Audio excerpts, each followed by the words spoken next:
The HBX 901A has definitely become one of people's favorite out-of-the-box basher. Have you gotten one yet? Straight out of the box, it's a really good performing car. It's brushless, it has oil-filled shocks, And it's relatively robust. but I have run into some issues with it. And in this video, we're going to talk about those issues and we're going to try to find some solutions for it and see if we can make this thing run better and longer without breaking. I think the main disappointment with this car are the wheels that it comes with. These are extremely lightweight, so I could never get this thing to do a backflip. I was able to get some real small front flips out of it, but they also have horrible traction. They're really the weakest part of this car. They also blow out pretty easily. To address that weak tire problem, we ended up putting these tires on there, and they actually performed really well. They definitely gave the car better traction. It gave it much more air control. It did definitely raise the top speed some, but we also blew out the front differential while we were running those. I can't say for sure if it was because of those tires or if it was just ready to blow anyway, but we are going to take it apart in a minute and see what actually happened to it. And if it happens to need it, I have a brand new differential. I have a feeling it's probably just one of the outdrive cup pins that are broken. On to the next problem. While the oil-filled shocks that it comes with do perform relatively well,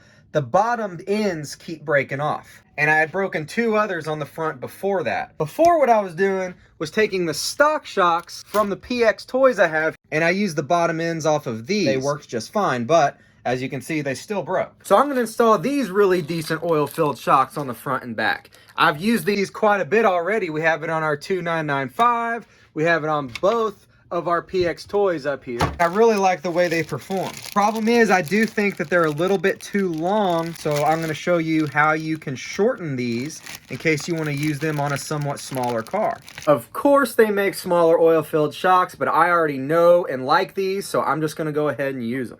We've also had some trouble with our body shell breaking and cracking. I have a brand new one here, but I'm going to reinforce it before I use it. We've also broken one of these knuckles. It was kind of cold, so I'm going to give it the benefit of the doubt, and hopefully these won't break in warmer weather. But it is kind of disappointing how small and thin this piece of plastic right there is, when even on the 16th scale, which is quite a bit smaller, it's a much beefier piece of plastic. And finally, the most annoying issue we've had with this is a delay in the throttle response. Throttle, brake, and steering, actually. I'm assuming it's the ESC, because this one's always been a little funky. I do actually have a new one on the way. What we're gonna do right now is open up that differential, see what's broken, fix it or replace it, put the new oil-filled shocks on it, put the stock tires on it, and go out and see if it has that delay. And if it is there, we'll replace the ESC, and then we're gonna go ahead and put some different oversized tires on it and see if the differential holds up. Because this thing does perform much better with oversized tires.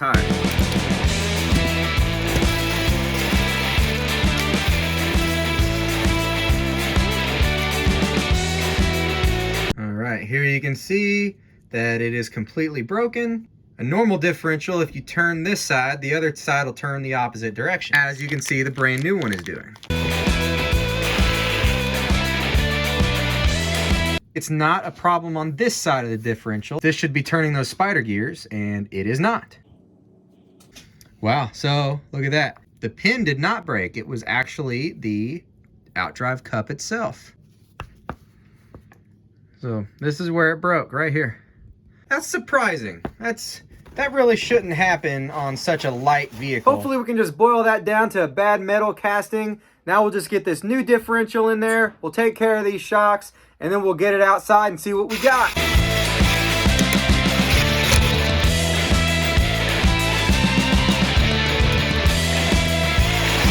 If we measure from this outward hole for the shock mount on the bottom to this inward hole on the shock mount for the top, that gives us right at about 77 millimeters, which is almost exactly the length of this shock from mount hole to mount hole. So these will work fine on the back and probably give it just a little bit more ride height. But here in the front, that shock is going to be too long. And this already bottoms out on other components, including the knuckle right here.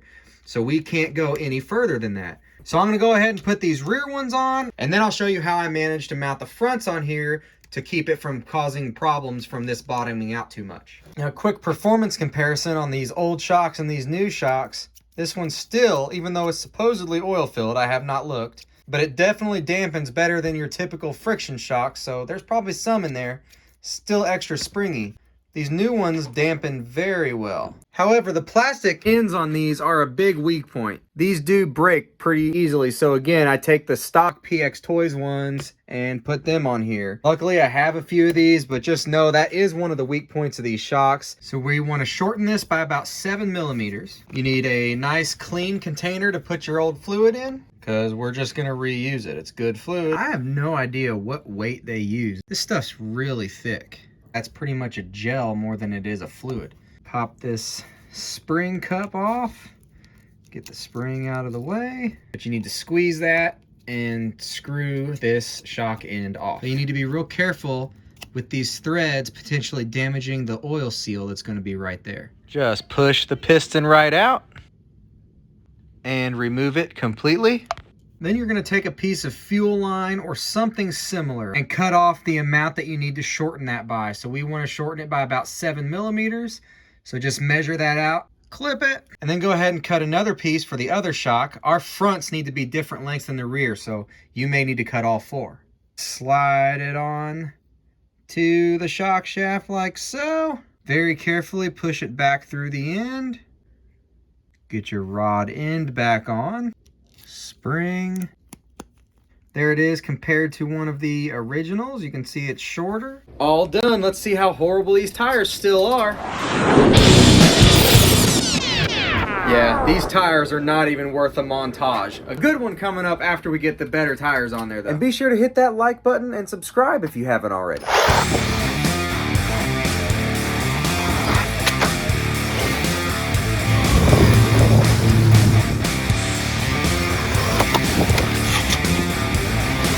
Oh my God!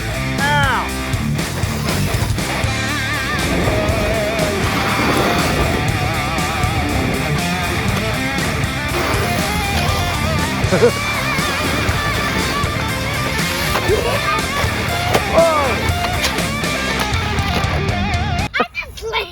I'm pretty sure that was a double.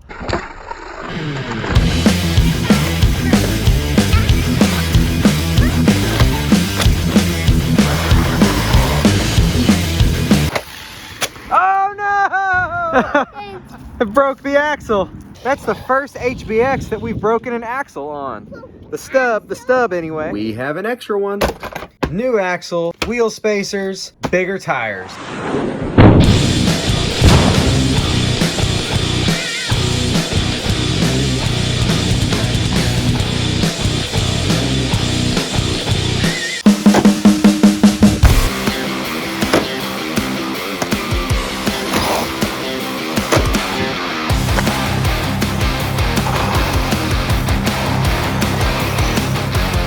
Already broke a lower shock.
Oh, that was so close.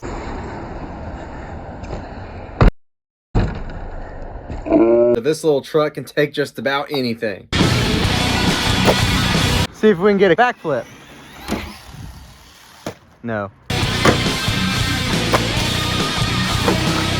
Oh! Oh! No damage.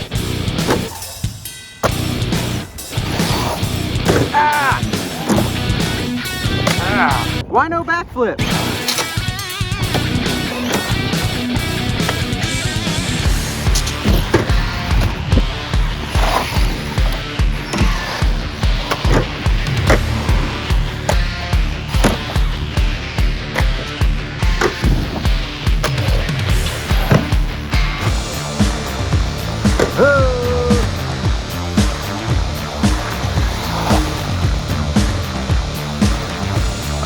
Oh, okay. Just a loosened wheel nut.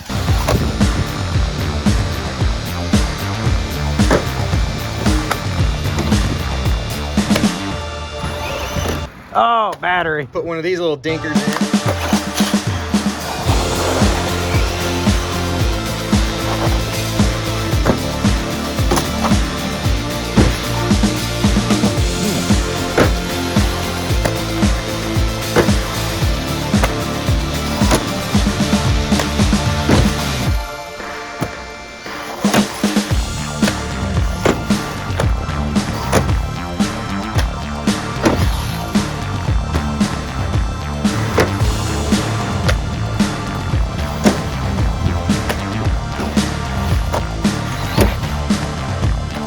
Uh-oh, we lost front wheel drive again.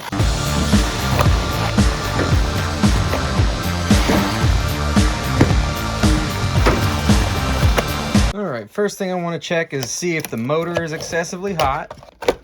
You can't really put your hands on the motor itself very easily, but the heat sink is warm. You can feel the back of the motor here, and it feels about like the heat sink does, so not excessively hot. Now, we ran that through 2 full battery packs, and surprisingly, wasn't really much worse than it usually is. A few things definitely happened.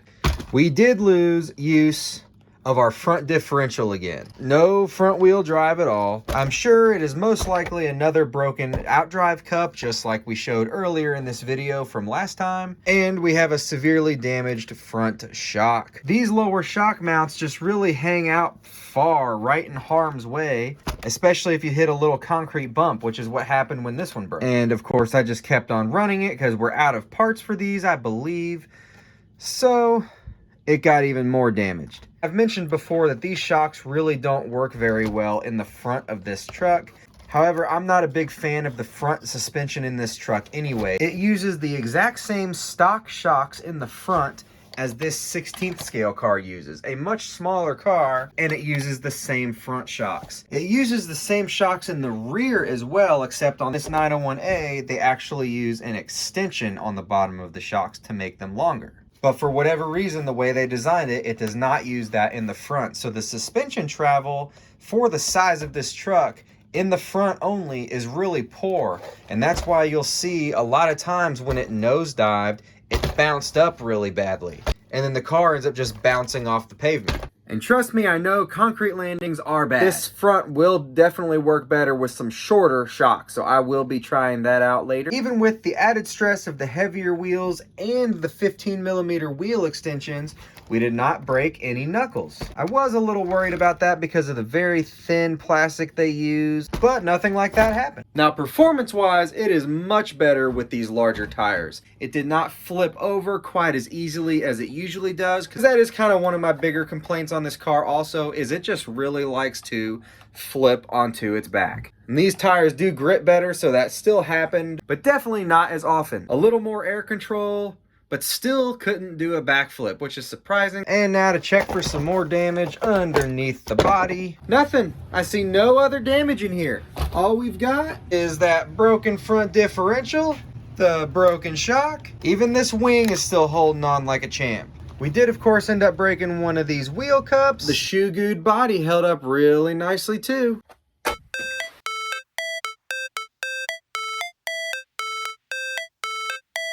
How it's supposed to feel.